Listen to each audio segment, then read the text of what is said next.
ನಮಸ್ಕಾರ ಗೆಳೆಯಲೆ, ಹೇಗಿದ್ದೀರಾ? ಒಂದ್ಸಲ ನೀವೇ ಯೋಚನೆ ಮಾಡಿ ಬಾಸ್, ನಮ್ಮ ಕರ್ನಾಟಕದಲ್ಲಿ ಡಿಸೆಂಬರ್ ಜನವರಿ ಚಳಿಗಾಲದಲ್ಲೇ ಸರಿಯಾಗಿ ಸ್ನೋಫಾಲ್ ಆಗಲ್ಲ ಅಲ್ವಾ? ಎಷ್ಟೇ ಕೊರೆಯೋ ಚಳಿ ಇದ್ರೂ ಆಕಾಶದಿಂದ ಮಂಜು ಬೀಳೋ ಚಾನ್ಸೇ ಇಲ್ಲ.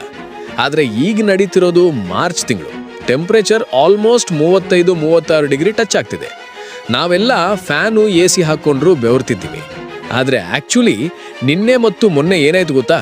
ರಾಯಚೂರು, ಧಾರವಾಡ, ಹಾವೇರಿ ಸೇರಿದಂತೆ ನಮ್ಮ ಕರ್ನಾಟಕದ 8 ಜಿಲ್ಲೆಗಳಲ್ಲಿ ಆಕಾಶದಿಂದ ಮಳೆಯ ಬದಲು ನೇರವಾಗಿ ಐಸ್ ಕ್ಯೂಬ್ಗಳೇ ಬಿದ್ದಿವೆ. ಅದು ಎಂಥ ಸೈಜ್ನ ಕಲ್ಲುಗಳು ಗೊತ್ತಾ? ರಾಯಚೂರಿನಲ್ಲಿ ಪಾಪ ರೈತರ ಕಬ್ಬಿನ ತೋಟ ಫುಲ್ ನಾಶ ಆಗಿದೆ. ಧಾರವಾಡದ ಅಣ್ಣಾವರದಲ್ಲಿ ರಸ್ತೆಗಳೆಲ್ಲ ನೋಡಕ್ಕೆ ಕಾಶ್ಮೀರದಲ್ಲಿ ಸ್ನೋಫಾಲ್ ಆದಾಗ ಕಾಣೋ ತರಹ ಫುಲ್ ಬೆಳ್ಳಗಾಗಿತ್ತು.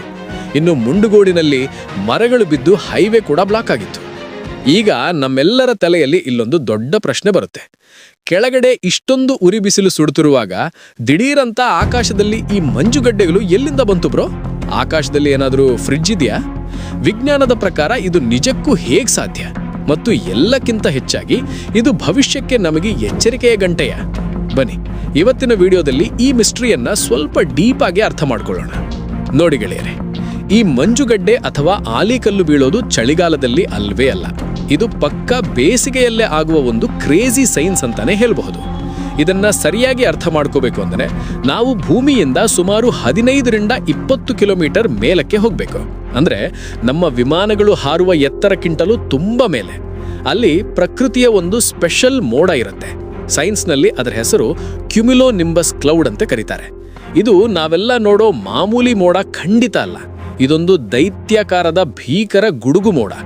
ಆಶ್ಚರ್ಯ ಏನಂದ್ರೆ, ಕೆಳಗಡೆ ಎಷ್ಟೇ ಉರಿ ಬಿಸಿಲಿದ್ರೂ ಕೂಡ ಈ ಮೋಡದ ತುದಿಯಲ್ಲಿ ಟೆಂಪರೇಚರ್ ಬರೋಬ್ಬರಿ -50ರಿಂದ -60 ಡಿಗ್ರಿ ಇರುತ್ತೆ. ಜಸ್ಟ್ ಇಮ್ಯಾಜಿನ್ ಮಾಡಿ. ಅಂದ್ರೆ ಅಂಟಾರ್ಟಿಕಾದಲ್ಲಿ ಇರುವಷ್ಟು ಕೊರೆಯುವ ಚಳಿ. ಇದೇ ನೋಡಿ ಆಕಾಶದಲ್ಲಿರೋ ಪ್ರಕೃತಿಯ ಅಸಲಿ ಐಸ್ ಫ್ಯಾಕ್ಟರಿ. ಸರಿ, ಆದ್ರೆ ಈ ದೈತ್ಯ ಮೋಡದ ಒಳಗೆ ಆಲಿಕಲ್ಲು ಹೇಗೆ ರೆಡಿ ಆಗುತ್ತೆ? ಇಲ್ಲಿ ಆಕ್ಚುಲಿ ನಡೆಯುತ್ತೆ ಒಂದು ಮೈಂಡ್ ಬ್ಲೋಯಿಂಗ್ ಪ್ರೋಸೆಸ್. ನಮಗೆಲ್ಲ ಗೊತ್ತಿರೋ ಹಾಗೆ ಭೂಮಿಯ ಮೇಲೆ ಬಿಸಿಲು ಹೆಚ್ಚಾದಾಗ ನೆಲ ಕಾದಿರುತ್ತೆ ಅಲ್ವಾ? ಆ ಬಿಸಿ ನೆಲದ ಮೇಲಿರುವ ಗಾಳಿ ರಾಕೆಟ್ ಸ್ಪೀಡ್ನಲ್ಲಿ ಮೇಲಕ್ಕೆ ನುಗ್ಗಕ್ಕೆ ಶುರು ಮಾಡುತ್ತೆ. ವಿಜ್ಞಾನದಲ್ಲಿ ಇದನ್ನೇ ನಾವು ಅಪ್ ಡ್ರಾಫ್ಟ್ ಅಂತ ಕರಿತೀವಿ. ಈ ಫುಲ್ ಫೋರ್ಸ್ ಆದ ಗಾಳಿ ಅಪ್ ಡ್ರಾಫ್ಟ್ ನೀರಿನ ಹನಿಗಳನ್ನ ನೇರವಾಗಿ ಆ ಮೋಡದ ತುದಿಗೆ, ಅಂದ್ರೆ ಆ -50 ಡಿಗ್ರಿ ಇರೋ ಡೆಡ್ಲಿ ಜಾಗಕ್ಕೆ ತಳ್ಳುತ್ತೆ. ಅಲ್ಲಿಗೆ ಹೋದ ತಕ್ಷಣನೇ ಆ ನೀರಿನ ಹನಿ ಇನ್ಸ್ಟೆಂಟ್ ಆಗಿ ಫ್ರೀಸ್ ಆಗಿ ಒಂದು ಸಣ್ಣ ಐಸ್ ಕಣ ಆಗಿಬಿಡುತ್ತೆ. ಈಗೇನಾಗತ್ತೆ ಅಂದ್ರೆ ಆ ಐಸ್ ಕಣ ಸ್ವಲ್ಪ ಭಾರ ಆಗಿ ವಾಪಸ್ ಕೆಳಗೆ ಬೀಳಕ್ಕೆ ಟ್ರೈ ಮಾಡುತ್ತೆ. ಆದ್ರೆ ಕೆಳಗಿಂದ ಸಿಕ್ಕಾಪಟ್ಟೆ ಫೋರ್ಸ್ನಲ್ಲಿ ಬರ್ತಿರೋ ಆ ಅಪ್ ಡ್ರಾಫ್ಟ್ ಗಾಳಿ ಅದನ್ನ ಫುಟ್ಬಾಲ್ ಒದ್ದ ಹಾಗೆ ಮತ್ತೆ ಮೇಲಕ್ಕೆ ಒದೆಯುತ್ತೆ. ಹೀಗೆ ಈ ಐಸ್ ಕಣ ಮೋಡದೊಳಗೆ ಪಿಂಗ್ ಪಾಂಗ್ ಬಾಲ್ ತರಹ ಮೇಲೆ ಕೆಳಗೆ ಜಿಗಿತಾನೆ ಇರುತ್ತೆ. ಮಜಾ ಏನಂದ್ರೆ ಅದು ಪ್ರತಿ ಬಾರಿ ಮೇಲೆ ಹೋದಾಗ್ಲೂ ಅದರ ಸುತ್ತ ಹೊಸ ನೀರು ಸೇರಿ ಫ್ರೀಸ್ ಆಗುತ್ತೆ. ನೀವೊಮ್ಮೆ ಆಲಿಕಲ್ಲನ್ನ ಅರ್ಧ ಕತ್ತರಿಸಿ ನೋಡಿದ್ರೆ ಸೇಮ್ ಈರುಳ್ಳಿ ತರಹ ಲೇಯರ್ಸ್ ಇರುತ್ತೆ. ಒಂದೊಂದು ಲೇಯರ್ ಆ ಕಲ್ಲು ಎಷ್ಟು ಬಾರಿ ಮೋಡದಲ್ಲಿ ಮೇಲೆ ಕೆಳಗೆ ಹೋಯ್ತು ಅನ್ನೋದನ್ನ ಕ್ಲಿಯರ್ ಆಗಿ ಹೇಳುತ್ತೆ. ಕೊನೆಗೆ ಒಂದು ಪಾಯಿಂಟ್ನಲ್ಲಿ ಆ ಕಲ್ಲು ಎಷ್ಟು ಭಾರ ಆಗತ್ತೆ ಅಂದ್ರೆ ಕೆಳಗಿಂದ ಬರೋ ಗಾಳಿಗೆ ಅದನ್ನ ತಡೆಯೋಕೆ ಆಗೋದೇ ಇಲ್ಲ. ಆಗ ಅದು ಗ್ರಾವಿಟಿಯಿಂದ ಗಂಟೆಗೆ 100ರಿಂದ 150 ಕಿಲೋಮೀಟರ್ ಸ್ಪೀಡ್ನಲ್ಲಿ, ಅಂದ್ರೆ ನಮ್ಮ ವಂದೇ ಭಾರತ್ ಎಕ್ಸ್ಪ್ರೆಸ್ ಟ್ರೈನ್ಗಿಂತ ಫಾಸ್ಟ್ ಆಗಿ ನೇರವಾಗಿ ಭೂಮಿಗೆ ಅಪ್ಪಳಿಸುತ್ತೆ. ಬೂಮ್! ಇದೇ ನೋಡಿ ನಮ್ಮ ಆಲಿಕಲ್ಲು ಮಳೆ. ಸರಿ ಬ್ರೋ, ಇದೆಲ್ಲ ಓಕೆ, ಆದ್ರೆ ನಿನ್ನೆ ಮೊನ್ನೆ ದಿಢೀರಂತ ಕರ್ನಾಟಕದಲ್ಲಿ ಯಾಕೆ ಹಿಂಗಾಯ್ತು? ಇದಕ್ಕೆ ಮೇನ್ ಕಾರಣನೇ ಈ ಪ್ರೀ ಮಾನ್ಸೂನ್ ಇನ್ಸ್ಟೆಬಿಲಿಟಿ.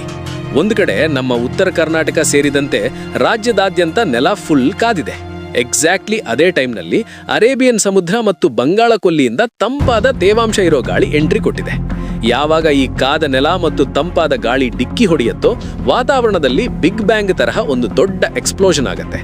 ಜಸ್ಟ್ ಬರೀ 30 ನಿಮಿಷದಲ್ಲಿ ಆ ದೈತ್ಯ ಕ್ಯುಮ್ಯುಲೋ ನಿಂಬಸ್ ಮೋಡಗಳು ಕ್ರಿಯೇಟ್ ಆಗಿ ಅದರ ಒಳಗಿಂದ ಈ ಐಸ್ ಬಾಂಬ್ಗಳು ನಮ್ಮ ಮೇಲೆ ಬೀಳೋಕೆ ಶುರುವಾಗ್ತವೆ. ಸೊ ಇದರ ಅರ್ಥ ಆಲಿಕಲ್ಲು ಮಳೆ ಅನ್ನೋದು ಚಳಿಗಾಲದ ಮ್ಯಾಜಿಕ್ ಖಂಡಿತ ಅಲ್ಲ. ಅದು ಬೇಸಿಗೆಯ ಉರಿ ಬಿಸಿಲು ಮತ್ತು ಸಮುದ್ರದ ಗಾಳಿಯ ನಡುವೆ ನಡೆಯುವ ಒಂದು ಭೀಕರ ಯುದ್ಧ. ಇನ್ನು ಇದರ ಬಗ್ಗೆ ಒಂದೆರಡು ಮೈಂಡ್ ಬ್ಲೋಯಿಂಗ್ ಕ್ರೇಜಿ ಫ್ಯಾಕ್ಟ್ಸ್ ಹೇಳ್ತೀನಿ ಕೇಳಿ. ಫ್ಯಾಕ್ಟ್ 1, ಜಗತ್ತಿನ ಅತಿ ದೊಡ್ಡ ಆಲಿಕಲ್ಲು ಬಿದ್ದಿದ್ದು 2010ರಲ್ಲಿ ಅಮೆರಿಕಾದ ಸೌತ್ ಡಕೋಟಾದಲ್ಲಿ. ಅದರ ತೂಕ ಬರೋಬ್ಬರಿ 879 ಗ್ರಾಂ. ಅಂದ್ರೆ ಇಮ್ಯಾಜಿನ್ ಮಾಡಿ, ಆಕಾಶದಿಂದ ಆಲ್ಮೋಸ್ಟ್ 1 kg ತೂಕದ ಕಲ್ಲು ಬಿದ್ದಿತ್ತು. ಫ್ಯಾಕ್ಟ್ 2, ಇತಿಹಾಸದ ಅತ್ಯಂತ ಡೆಡ್ಲಿ ಆಲಿಕಲ್ಲು ಮಳೆ ಆಕ್ಚುಲಿ ನಮ್ಮ ಭಾರತದಲ್ಲೇ. 1888ರಲ್ಲಿ ಯುಪಿಯ ಮುರಾದಾಬಾದ್ನಲ್ಲಿ ಅಕ್ಷರಶಃ ಕ್ರಿಕೆಟ್ ಬಾಲ್ ಗಾತ್ರದ ಕಲ್ಲುಗಳು ಬಿದ್ದು 240ಕ್ಕೂ ಹೆಚ್ಚು ಜನ ಪಾಪ ಪ್ರಾಣ ಬಿಟ್ಟಿದ್ರು. ಫ್ಯಾಕ್ಟ್ 3, ದೊಡ್ಡ ಆಲಿಕಲ್ಲುಗಳು ಆಕಾಶದಿಂದ ಬೀಳುವಾಗ ಅವುಗಳ ಸ್ಪೀಡ್ ಎಷ್ಟಿರುತ್ತೆ ಗೊತ್ತಾ? ಗಂಟೆಗೆ 160 ಕಿಲೋಮೀಟರ್ ಇರುತ್ತೆ. ಅಂದ್ರೆ ಟ್ರೈನ್ಗಿಂತ ಫಾಸ್ಟ್ ಆಲಿ ಬಂದು ಅಪ್ಪಳಿಸುತ್ತೆ. ಆದ್ರೆ ಗೆಳೆಯರೆ, ಇಲ್ಲೊಂದು ನಿಜಕ್ಕೂ ಡೇಂಜರಸ್ ವಿಷಯ ಇದೆ. ಇತ್ತೀಚಿನ ವರ್ಷಗಳಲ್ಲಿ ಈ ಆಲಿಕಲ್ಲು ಮಳೆಗಳು ಜಾಸ್ತಿ ಆಗ್ತಾನೇ ಇವೆ ಮತ್ತು ಬೀಳುವ ಕಲ್ಲಿನ ಸೈಜ್ ಕೂಡ ದೊಡ್ಡದಾಗ್ತಿದೆ. ಯಾಕೆ ಗೊತ್ತಾ? ಇದಕ್ಕೆ ಉತ್ತರ ಬಹಳ ಸಿಂಪಲ್. ಅದೇ ಕ್ಲೈಮೇಟ್ ಚೇಂಜ್, ಅಂದ್ರೆ ಹವಾಮಾನ ಬದಲಾವಣೆ. ಗ್ಲೋಬಲ್ ವಾರ್ಮಿಂಗ್ನಿಂದ ನಮ್ಮ ಭೂಮಿ ಎಷ್ಟು ಬಿಸಿಯಾಗಿತ್ತೋ ವಾತಾವರಣ ಅಷ್ಟು ಹೆಚ್ಚು ತೇವಾಂಶನ ಹೀರ್ಕೊಳ್ಳುತ್ತೆ. ತೇವಾಂಶ ಹೆಚ್ಚಾದಷ್ಟು ಆ ಗುಡುಗು ಮೋಡಗಳ ಶಕ್ತಿ ಕೂಡ ಸಿಕ್ಕಾಪಟ್ಟೆ ಹೆಚ್ಚಾಗತ್ತೆ. ಜೊತೆಗೆ ಗಾಳಿಯ ಫೋರ್ಸ್ ಹೆಚ್ಚಾಗತ್ತೆ. ಗಾಳಿಯ ಫೋರ್ಸ್ ಹೆಚ್ಚಾದ್ರೆ ಆಬ್ವಿಯಸ್ಲಿ ಆಲಿಕಲ್ಲಿನ ಗಾತ್ರವು ದೊಡ್ಡದಾಗತ್ತೆ.